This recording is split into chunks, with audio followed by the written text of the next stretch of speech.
اور اس طرح سے تو گیٹ پہ آنے والا کوئی بھی شخص ہمیں نہیں پتا کہ وہ فطرے کی رقم کو آگے کس امور میں انجام دے گا. جی نہیں، آپ صدقہ دے دیجیے ایسے ہی، لیکن آپ فطرے کی رقم نہیں دے سکتے. صحیح. تو وہ اس نیت سے روزہ رکھ سکتا ہے کہ اگر چاند نظر آ گیا تو یہ رمضان کا روزہ ہے، ورنہ یہ شعبان کا روزہ.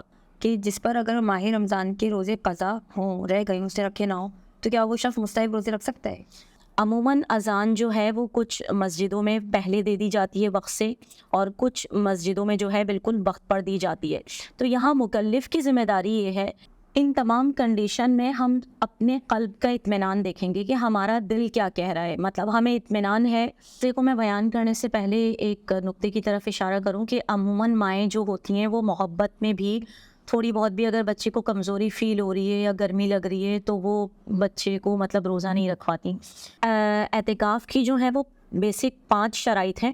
سب سے پہلے جو معتکف ہے، جو معتکف اسے کہتے ہیں جو اعتکاف میں بیٹھ رہا ہے، فطرہ دیتے ہوئے اس بات کا خیال رکھیں کہ جس کو دے رہے ہیں وہ شرابی نہ ہو، بے نمازی نہ ہو، یا کسی ایسی عورت کو آپ نہیں دے سکتے جو بے حجاب ہو، یعنی کھلم کھلا گناہ نہ کرتے ہوں. السلام علیکم. علوم اہل بیت علیہ السلام کے پروگرام میں خوش آمدید. میں آپ کی میزبان سیدہ سدرہ سجاد آج ایک نئے موضوع اور نئے مہمان کے ساتھ آپ کے سامنے حاضر ہے. آج ہمارا موضوع ہے رمضان کریم کے حوالے سے روزے کے احکام. اعتکاف کے بارے میں ہم جانیں گے، اور ساتھ ہی ساتھ ہم فطرہ اور عید الفطر کے احکام کو بھی لے کے چلیں گے. آج اس موضوع کو جو ہمارے ساتھ ڈسکس کریں گی وہ ہے محترمہ خضران مہدوی صاحبہ. انہوں نے 4 سال دانشگاہ امام خمینی میں تعلیم حاصل کی ہے.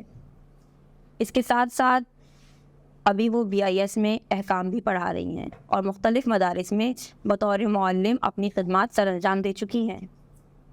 وہ ایک بہترین ذاکر اہل بیت اور بہترین منقبت خواں بھی ہیں. آئیے ان سے ملاقات کرتے ہیں. السلام علیکم.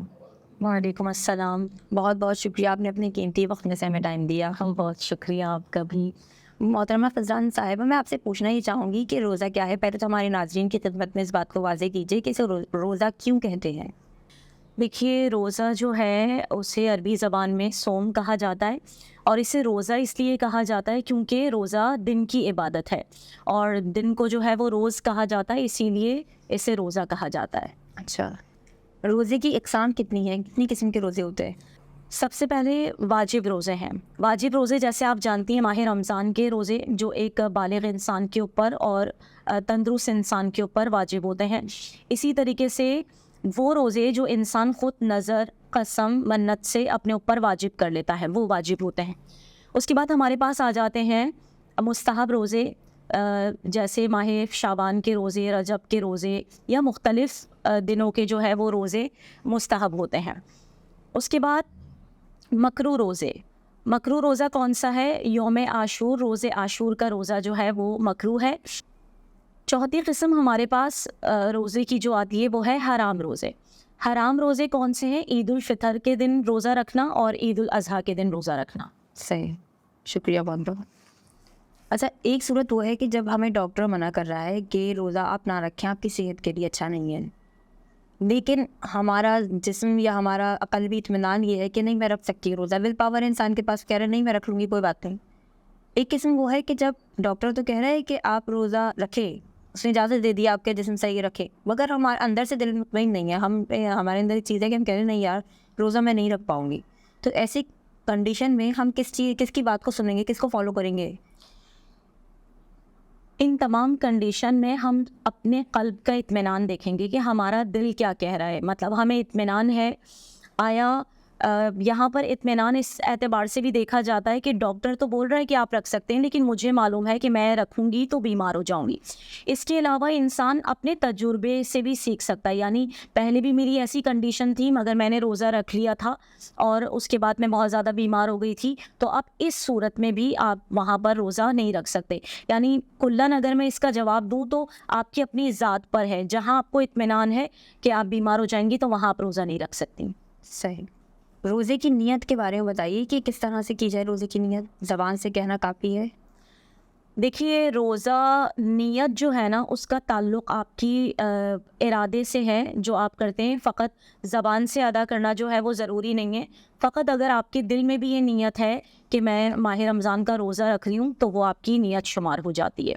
ہمارے ناظرین کو اس بات واضح کیجیے یہ بات کہ روزہ کب سے کب تک ہے, کون سا صبح کا وقت ہے جو ہم معین رکھیں ہیں ذہنوں میں اپنے, کیونکہ اکثر ہم لوگ اذان کا انتظار کر رہے ہوتے ہیں اور مغرب میں بھی ایسے ہی ہے. جی عموماً اذان جو ہے وہ کچھ مسجدوں میں پہلے دے دی جاتی ہے وقت سے, اور کچھ مسجدوں میں جو ہے بالکل وقت پر دی جاتی ہے. تو یہاں مکلف کی ذمہ داری یہ ہے جو روزہ رکھنے کا وقت ہے وہ اذان صبح سے مراد اذان صبح کا جو اولین وقت ہے وہ ہے. اسی طریقے سے اذان مغرب سے مراد نماز مغرب کا اولین وقت ہے, یہاں جہاں انسان جو ہے وہ روزے کو افطار کرے گا. اچھا, اکثر ایسا ہوتا ہے کہ جیسے شعبان کے آخری ایام چل رہے ہیں تو چاند ہونے میں بڑی کنفیوژن ہوتی ہے, تو ایسی صورت میں کیا کیا جائے کہ جب لوگوں کو اس بات کا شک ہو کہ رمضان کا چاند ہوا ہے یا نہیں ہوا تو کیا کریں, ایسا نہ ہو ہمارا پہلا روزہ چھوٹ جائے؟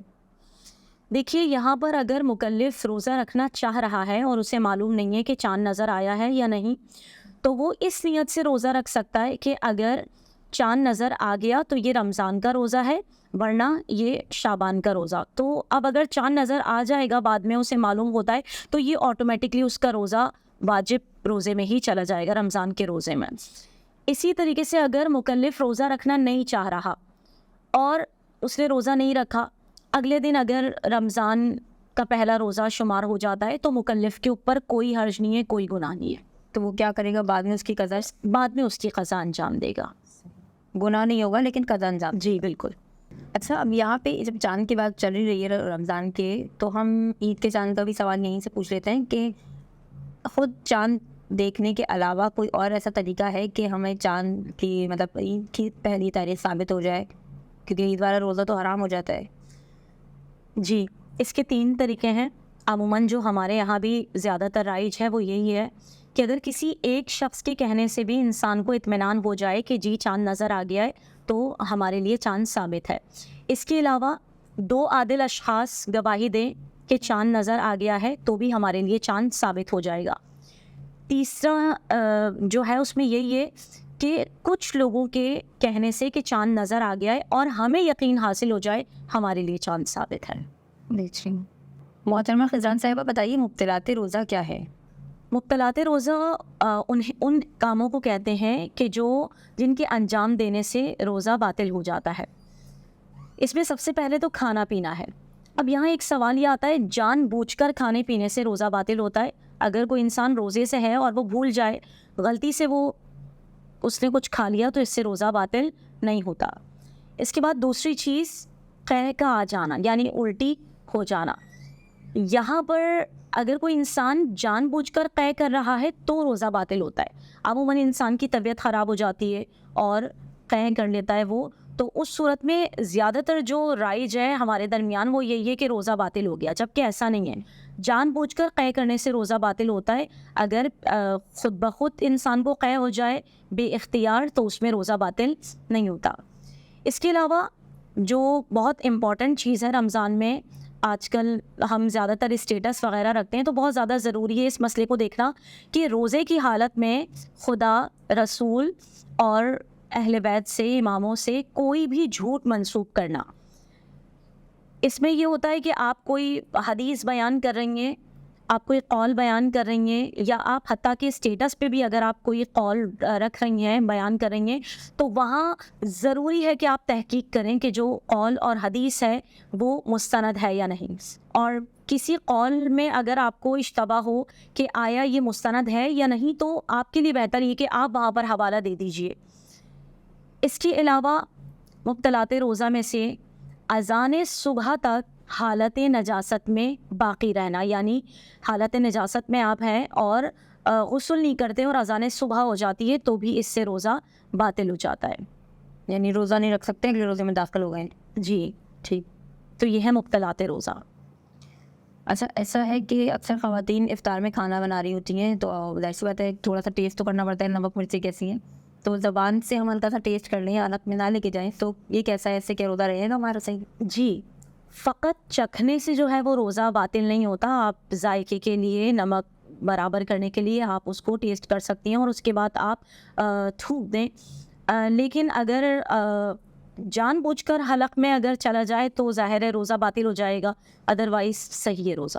اچھا, ہم نے کسی شخص کو ایسے دیکھا بیٹھے ہوئے کھانا کھا رہے ہو, بہت لذیذ ہے, اکثر چھوٹے بچے بھی کھا رہے ہوتے ہیں, تو مزیدار کھانا ہم نے رکھا ہوا سامنے دیکھ لیا, منہ میں پانی آ گیا, اب وہ پانی نکل بھی لیا, بھاری جان بوجھ کے نکل لیا, تو کیا ہوگا روزے کا؟ جی, اس سے روزے پہ کوئی فرق نہیں پڑتا, چاہے آپ نے غلطی سے نگلا ہو یا جان بوجھ کر نگلا ہو. صحیح.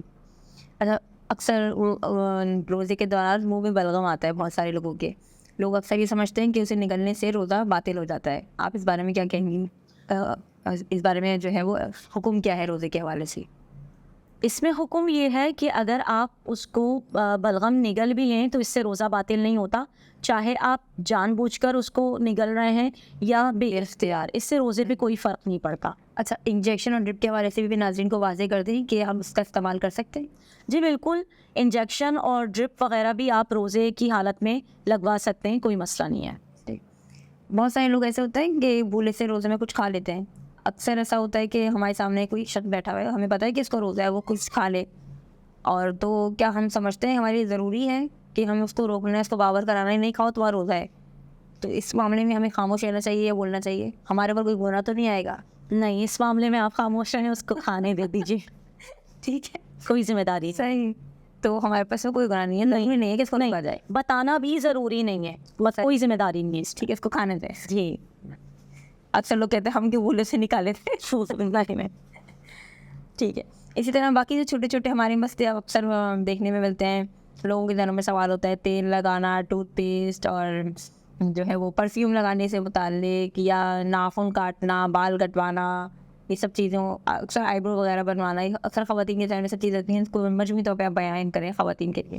مجموعی طور پر دیکھیں یہ ساری چیزوں میں ممانعت نہیں ہے. ٹوتھ پیسٹ کا اگر ہم دیکھتے ہیں زیادہ تر یہی مسئلہ آتا ہے ہمیں, تو ٹوتھ پیسٹ میں یہ ہے کہ ہم وہ جو پیسٹ ہے وہ حلق تک نہ چلا جائے, اور آپ جب کلی کر رہے ہیں تو بہتر یہ ہے کہ آپ 3 بار اس کو کلی کر لیں تو ذائقہ ختم. ہاں, اکثر یہ کہ اس کا ٹیسٹ منہ کے اندر رہتا ہے, ٹھنڈک اس کے اندر رہتی ہے, اس سے فرق نہیں پڑتا. بس آپ نے کلی کی, آپ 3 بار بہتر ہے کہ کلی کر لیں تو آپ کے اوپر کوئی حرج نہیں ہے. اسی طریقے سے خوشبو کا تو رمضان میں روزے کی حالت میں خوشبو لگانا بلکہ بہتر ہے کہ آپ خوشبو لگا سکتے ہیں, تو کوئی ممانعت نہیں ہے اس میں. اسی کے علاوہ ناخن کاٹنا, بال کاٹنا نہیں, اس کی بھی کوئی ممانعت نہیں ہے, کر سکتے ہیں. جی نہیں, ٹھیک ہے. محترمہ خزان صاحبہ, مکروہات روزہ کو واضح کیجیے کہ وہ کون سے ایسے کام ہیں, کون سے ایسے فعل ہیں جن کو انجام دینے سے روزہ مکروہ ہو جاتا ہے؟ جی, سب سے پہلے تو پورے سر کو پانی میں ڈپونا, جس سے روزہ جو ہے وہ مکروہ ہو جاتا ہے.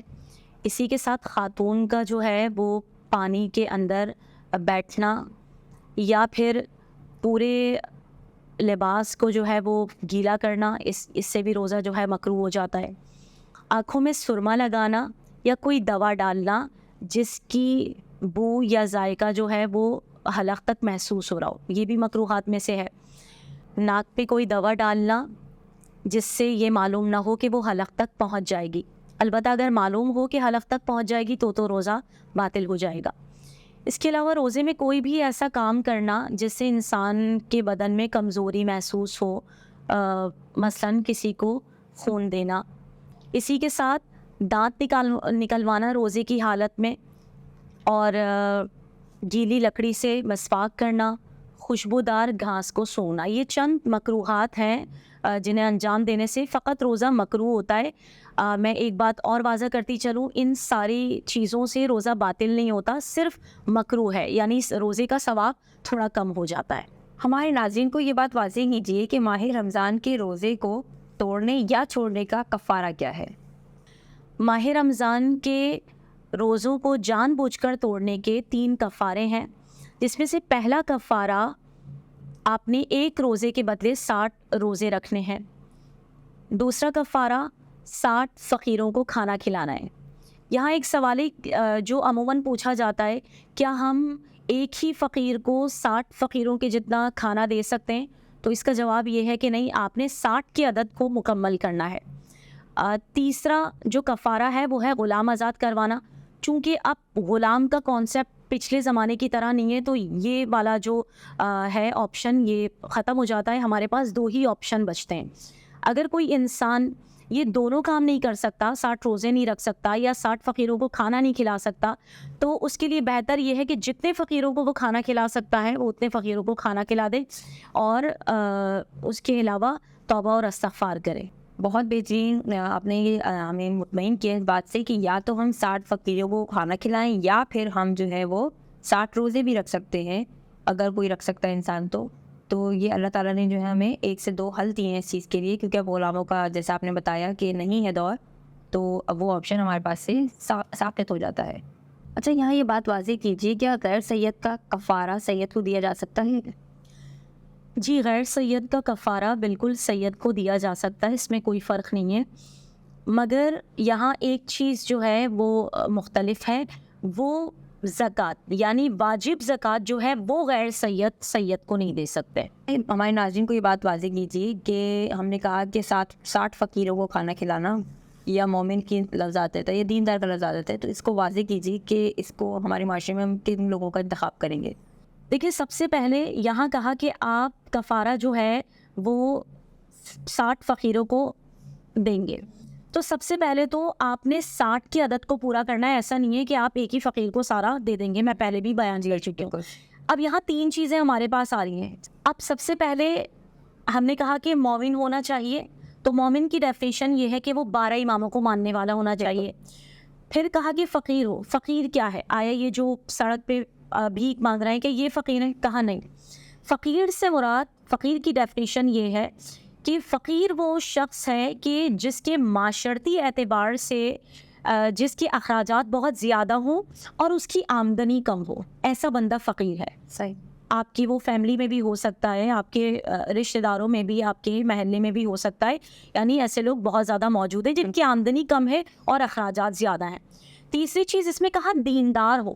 تو دیندار سے مراد یہ ہے کہ بظاہر ظاہر سی باتیں ہم دیکھیں گے ہر انسان گنہگار ہے، لیکن دیندار کے لیے یہ شرط ہے کہ وہ بظاہر نماز روزہ انجام دیتا ہو اور کھلم کھلا گناہ نہ کرتا ہو، تو وہ دیندار ہے. آپ ایسے مومن فقیر کو دے سکتے ہیں. فدیہ کیا ہے؟ فدیہ کہتے ہیں بدل کو یا عوض کو، یعنی وہ افراد جنہوں نے ماہ رمضان میں کسی عذر یا وجہ سے روزہ نہ رکھا ہو، تو رمضان اس روزے کے بدل میں جو وہ ادا کریں گے اسے فدیہ کہتے ہیں، یعنی بدل یا عوض جو ہے اس کو فدیہ کہا جا سکتا ہے. مثلاً بوڑھے افراد جو ماہ رمضان کا روزہ نہیں رکھ سکتے، یا ایسا مریض جس کو بہت زیادہ پیاس لگتی ہو اور روزہ نہیں رکھ سکتا. اس کے علاوہ حاملہ عورت جس نے روزے نہ رکھے ہوں وہ اپنا فدیہ دے گی، یا ایسی خاتون جو بچے کو دودھ پلا رہی ہے وہ فدیہ دے گی اگر روزہ نہیں رکھا ہے تو. اس کے علاوہ ایسا شخص کہ جس نے بیماری کی وجہ سے ماہ رمضان کے روزے نہ رکھے ہوں اور اس کی بیماری اگلے رمضان تک باقی رہے، تو اب ظاہر ہے اس نے قضا بھی نہیں کیے تو وہ فدیہ دے گا. فدیہ کتنا دیا جاتا ہے؟ جی، فدیہ جو ہے وہ ایک مطعم، ایک روزے کے بدلے دیا جائے گا، یعنی جس کی تقریباً جو مجموعی تعداد بنتی ہے وہ 750 گرام ہے، یعنی ایک روزے کے بدلے آپ نے 750 گرام فدیہ نکالنا ہے. صحیح. فدیہ کن چیزوں پہ نکلے گا؟ دیکھیے، فدیے میں عموماً ان چیزوں کو دیا جاتا ہے جو روزمرہ میں ہم استعمال کرتے ہیں، جیسے آٹا، چاول، جو، گندم ہو گئی. اس میں جو ہے آپ قیمت نہیں دے سکتے.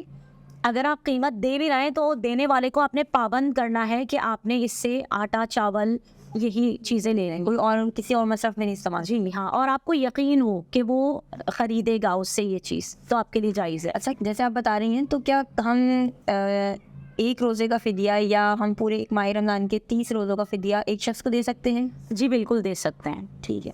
اچھا، تو فدیہ کن لوگوں کو دیا جاتا ہے؟ جی، فدیہ جو ہے وہ دیندار مومن فقیر کو دیا جائے گا.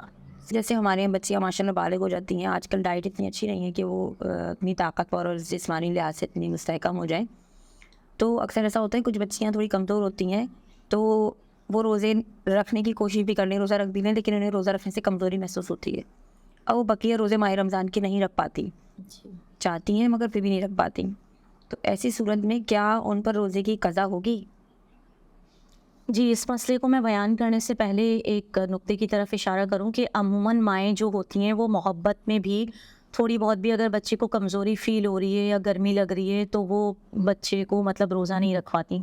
تو ایسی چیز نہیں ہونی چاہیے، یعنی اتنی کمزوری ہونی چاہیے کہ جو ناقابل برداشت ہو یا جس میں بالکل اطمینان ہو روزہ رکھوانے سے بچی کی کنڈیشن بہت زیادہ خراب ہو جائے گی، تو اس صورت میں وہ روزہ نہیں رکھیں گی. پھر آپ نے سوال کیا کہ اگلے رمضان تک اگر وہ روزہ نہیں رکھ سکی تو کیا ہے اس کا؟ اس کی قضا ہو جائے گی. جی، قضا اس کے اوپر واجب ہوگی، اور اگر اگلے رمضان تک بھی قضا نہیں رکھ سکی تو قضا کے ساتھ ساتھ پھر فدیہ بھی دینا ہوگا ہر روزے کے بس. ٹھیک.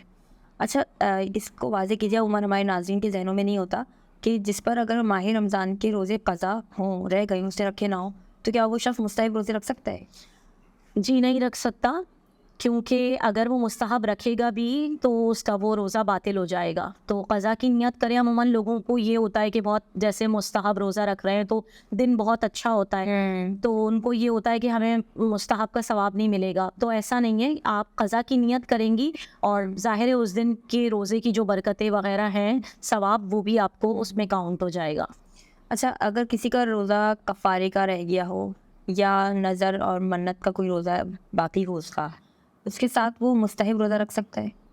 جی، نظر کے روزے یا کفارے کے روزے اگر کسی کے ذمہ ہوں تو بالکل وہ مستحب روزے رکھ سکتا ہے. یہ حکم صرف ماہ رمضان کے روزوں سے متعلق ہے، ماہ رمضان کے قضا روزوں سے متعلق. اچھا خوار خزان اکثر ظاہر سی بات ہے رمضان آ رہا ہے تو لوگ اعتکاف میں بھی بیٹھتے ہیں. جی، اعتکاف کے حوالے سے تھوڑا واضح کیجیے ہمارے ناظرین کو کہ اعتکاف کیا ہے. جی، اعتکاف مسجد میں کچھ شرائط کے ساتھ ٹھہرنے کو اعتکاف کہتے ہیں. اعتکاف کی شرائط کیا ہیں؟ آپ نے کہا کچھ شرائط کے ساتھ، وہ شرائط کیا ہیں؟ دیکھیے، اعتکاف کی جو ہے وہ بیسک 5 شرائط ہیں. سب سے پہلے جو معتکف ہے، جو معتکف اسے کہتے ہیں جو اعتکاف میں بیٹھ رہا ہے، سب سے پہلے جو معتکف ہے وہ عاقل ہونا چاہیے. دوسرا اس کی نیت ہونی چاہیے کہ وہ خالصتاً پروردگار دو عالم کی خوشنودگی حاصل کرنے کے لیے اعتکاف میں بیٹھا ہے. تیسری شرط جو ہے وہ معتکف کا روزے دار ہونا ضروری ہے، یعنی اگر کسی نے روزہ نہیں رکھا ہے تو وہ اعتکاف میں نہیں بیٹھ سکتا. تیسری شرط روزہ دار ہونا ضروری ہے. اور پھر چوتھی شرط جو ہے اس میں یہ ہے کہ اعتکاف مسجد میں ہونا چاہیے، یعنی مسجد کوفہ، مسجد بصرہ، اور اس کے علاوہ اگر آپ اپنے شہر کی مسجد میں ہیں تو جامع مسجد میں اعتکاف ہوگا. وہاں نماز جمعہ کا ہونا ضروری نہیں، نماز جمعہ کا ہونا ضروری نہیں ہے، لیکن جامع مسجد ہو. اچھا اعتکاف کی مدت کتنی ہونی چاہیے؟ جی، 5ویں شرط ہی معتکف کی جو ہے وہ مدت کی ہے. کم سے کم جو ہے اعتکاف کی مدت 3 روز ہونی چاہیے، 3 دن کی ہے، ادروائز زیادہ میں کوئی حد نہیں. مطلب زیادہ سے زیادہ 10 دن بھی ہو سکتے ہیں؟ جی، زیادہ کا نہیں ہے بس، لیکن 3 دن سے کم کی نہیں ہو سکتی ہے. صحیح. اچھا یہاں ہمارے ناظرین کو یہ بھی بات واضح کر دیں کہ کیا اعتکاف میں جب ہم بیٹھ گئے ہیں، ہم نے نیت کر لی ہے، تو کیا ہم اس دوران مسجد سے باہر جا سکتے ہیں؟ دیکھیں، اعتکاف کی نیت کے بعد آپ مسجد سے باہر نہیں جا سکتے، اعتکاف باطل ہو جائے گا. مگر کچھ شرائط ایسی استثناء ہیں جس میں آپ جا سکتے ہیں. مثلاً اگر بیت الخلاء ظاہر باہر ہی ہے تو آپ بیت الخلاء کے لیے جا سکتے ہیں. واجب غسل کو انجام دینے کے لیے آپ جا سکتے ہیں. کسی مریض کی عیادت کے لیے آپ جا سکتے ہیں، اور نماز جنازہ میں شرکت کرنے کے لیے آپ جا سکتے ہیں. بالکل. تہران صاحبہ، میں یہاں فطرے کے مسائل بھی آپ سے ڈسکس کرنا چاہوں گی، کیونکہ فطرہ وہ چیز ہے جو ہمارے معاشرے میں آپ جانتی ہیں سفید پوش لوگ کثرت سے موجود ہیں. تو اکثر لوگ یہ چاہتے ہیں صاحب ثروت لوگ کہ وہ رمضان سے پہلے یا رمضان میں فطرہ نکال لیں. تو اس حوالے سے ضروری ہے کہ فطرے کو بھی ایک دفعہ ڈسکس کر لیا جائے. تو میرا سوال آپ سے سب سے پہلے یہ ہے کہ فطرہ کیا ہے؟ یہ ہمارے ناظرین کو واضح کیجیے کہ فطرہ ہے کیا ان کو، تاکہ جب وہ نکالیں انہیں پتہ چلے کہ کیا چیز ادا کر رہے ہیں. وہ فطرہ زکوٰۃ کی ایک قسم ہے، اور یہ ماہ رمضان کے روزوں کی قبولیت کے لیے اور آئندہ آنے والے سال تک حفظ و امان کی ضمانت کے لیے نکالا جاتا ہے. اچھا فطرہ کون نکالے گا یہ بتائیے؟ جو شخص فطرہ نکال رہا ہے اس کا عاقل ہونا ضروری ہے، بالغ ہونا ضروری ہے، باہوش ہونا چاہیے یعنی بے ہوش نہیں ہونا چاہیے، اور فقیر نہ ہو، یعنی جو خود فقیر ہے. فقیر کی ڈیفینیشن ہم پہلے بھی بتا چکے تھے. اور اس کے علاوہ غلام کے اوپر فطرہ واجب نہیں ہے. تو یہ آپ نے ہمیں شرائط بتا دی کہ فطرہ کون نکالے، یہ بتائیے کہ فطرہ کس کا نکلے گا؟ فطرہ انسان خود اپنا نکالے گا اور جو اس کے اہل و عیال میں شامل ہیں ان سب کا فطرہ ادا کرے گا. یعنی یہ بات واضح ہوتی ہے کہ جو گھر کا کفیل ہے، سربراہ ہے، وہ اپنے اہل و عیال کا فطرہ نکالے گا. اچھا یہ بات واضح کیجیے وہ کیا چیز جو ہے وہ فطرے میں دی جاتی ہے؟ جی فطراً عموماً آپ جو ہے وہ جو چیز زیادہ کھاتے ہیں جیسے آٹا ہو گیا، چاول ہو گیا، اور بھی اجناس میں سے آپ نکال سکتے ہیں، لیکن چونکہ عموماً ہم لوگ آٹا اور چاول کا زیادہ استعمال کرتے ہیں تو آٹے اور چاول کا ہی ہم نکالیں گے. اور جو فطرہ نکالیں گے ہم، وہ فطرہ 3 کلو آٹے کی قیمت یا 3 کلو چاول کی قیمت جو ہے وہ نکالنا ضروری ہے. یہ واضح کیجیے کہ کس قیمت یا کس کوالٹی کا ہم نکالیں گے آٹا یا چاول کا فطرہ نا. یعنی اگر ہم بہت ہی اچھی کوالٹی کا آٹا یوز کر رہے ہیں، استعمال کر رہے ہیں ڈیلی روٹین میں، ہماری جو روزانہ کے ضروریات میں استعمال ہوتا ہے، یا چاول ہم اچھی کوالٹی کے استعمال کر رہے ہیں، تو اسی کوالٹی یا اسی پرائس کا فطرہ نکلے گا، اسی کی پرائس کے حساب سے. جی بالکل، یہ ضروری ہے کہ انسان جس قیمت کا، جس کوالٹی کا، جس قیمت کا وہ چاول استعمال کر رہا ہے یا آٹا استعمال کر رہا ہے، وہ فطرہ بھی اسی کوالٹی کا دے گا. یعنی قیمت جو ہے وہ اسی کے حساب سے نکالے گا، ایک جیسی رہے گی. بالکل. اس چیز کو بھی واضح کر دیں کہ فطرہ کب نکالنا ہے. فطرہ جو ہے وہ شب عید یعنی غروب آفتاب کے بعد رات، جی ہاں، چاند رات کو آپ فطرہ نکال سکتے ہیں. اگر آپ نے چاند رات کو نہیں نکالا ہے اور آپ صبح نماز عید کو پڑھنے جا رہے ہیں تو نماز عید سے پہلے آپ نکال رہے ہیں، ورنہ ظہر سے پہلے آپ نکال لیجئے. اچھا کیونکہ ہمارے معاشرے میں ہم دیکھتے ہیں سفید پوش لوگوں کی تعداد زیادہ ہے، تو کیا ایسا پاسبل ہے کہ ہم رمضان میں بھی فطرہ نکال سکتے ہیں، یا بعض اوقات کیونکہ رمضان میں خود اتنے اخراجات انسان کے ہو رہے ہوتے ہیں، رمضان سے پہلے بھی فطرہ نکالا جا سکتا ہے؟ جی فطرہ ماہ رمضان سے پہلے دینا کافی نہیں ہے، لیکن اگر کوئی بہت زیادہ غریب ہے اور فطرہ آپ سے مانگ رہا ہے تو آپ اس کو قرض کی نیت سے رمضان سے پہلے ہی فطرہ دے سکتے ہیں. اور جو ہی فطرے کا وقت آ جائے تو آپ اس جو قرض کی نیت کو وہاں پر کنورٹ کر سکتے ہیں فطرے کی نیت میں، تو ٹھیک ہو جائے گا. یہ یعنی ہم اس طرح سے ضرورت مندوں کی مدد بھی کر سکتے ہیں اور فطرہ بھی نکل جائے گا. بالکل ایسا ہی ہے. ہمارے ناظرین کو یہ بات واضح کریں کہ وہ فطرہ جب نکالیں تو وہ کس کو فطرہ دیں؟ جی فطرہ جو ہے وہ آپ فقیر کو دے سکتے ہیں.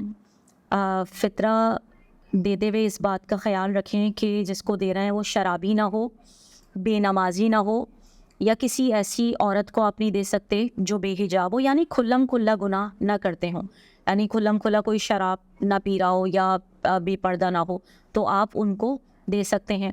یا پھر جس شخص کو دے رہے ہیں وہ اس رقم کو کسی حرام کام میں استعمال نہ کرے. اچھا کیا غیر سید کا فطرہ سید کو دیا جا سکتا ہے؟ جی نہیں، غیر سید کا فطرہ جو ہے وہ سید کو نہیں دیا جا سکتا کیونکہ یہ واجب صدقہ ہے. لیکن ہم نے جیسے پہلے ڈسکس کیا تھا، جو روزے کا کفارہ ہے وہ غیر سید کا سید کو دیا جا سکتا ہے. جی روزے کا کفارہ دیا جا سکتا ہے، مگر چونکہ ہم نے پہلے ہی بتایا تھا یہ جو فطرہ ہے یہ زکوٰۃ کی ایک قسم ہے اور واجب صدقہ ہے، اسی لیے غیر سید کا سید کو نہیں دیا جا سکتا. صحیح.